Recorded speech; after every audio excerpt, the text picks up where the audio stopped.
think someone's at the door. Should we go see who it is? Oh my god, Coco!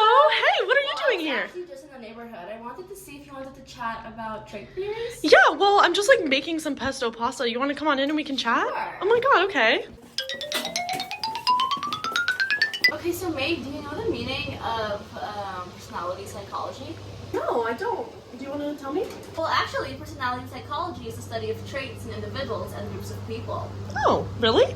Yeah. Psychologists also look at behaviors, patterns, thoughts, experiences, and feelings within individuals and groups.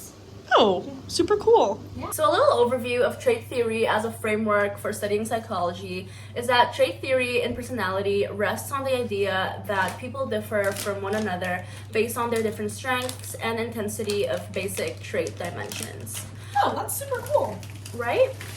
Another one is trait theory offers a framework for understanding personality by identifying different characteristics or traits that shape behavior, cognition, and emotion. Did you know that? I did not.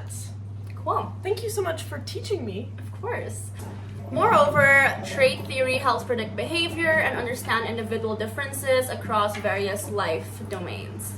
I want to talk more about the Big Five, but I actually have no clue about it, so I'm going to pass it on to Maeve while she's cooking, and she'll let us know more about the Big Five. The Big Five personality traits. These are super important for understanding human personality, and they're pretty much a general comprehensive framework for diving into who we are as people.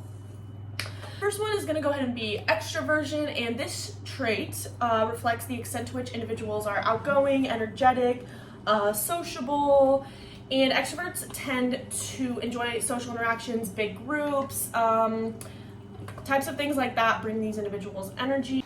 Okay, so Maeve, tell me about agreeableness. Oh, yeah, for sure. So agreeableness is a trait that refers to our tendency to be cooperative, trusting of others, our ability to be compassionate, communicate with others effectively. People that are high in agreeableness tend to be very empathetic and value interpersonal peace and interpersonal relationships that are healthy and communicative, while those low in this trait may be a little more skeptical, may have more issues trusting individuals.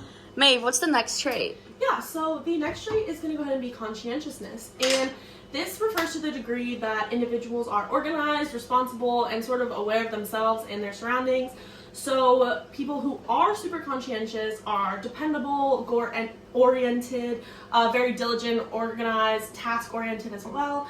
And people who are a little bit lower in terms of conscientiousness tend to be a bit more disorganized, procrastinate, and things like that. So Maeve, what is the second to the last big trait?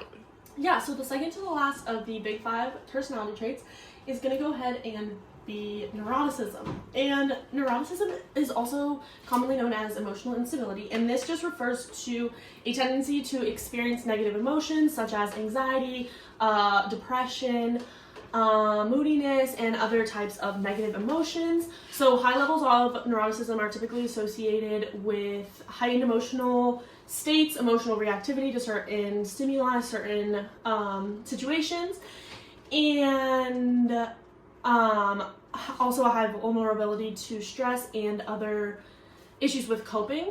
So the last big trait is going to go ahead and be openness to experience, but also openness to other individuals, anything like that.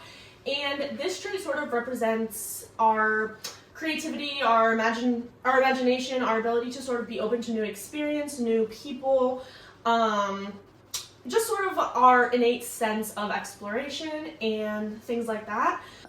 So a couple of ways in which the Big Five traits can be analyzed, observed, interpreted is through a couple different ways. So first we have the self-report scale, or that could also be a questionnaire where people sort of just fill out the way that they experience their own traits, the way that they notice different aspects of these traits, which we highlighted before, and how they're showing up in different ways in their life.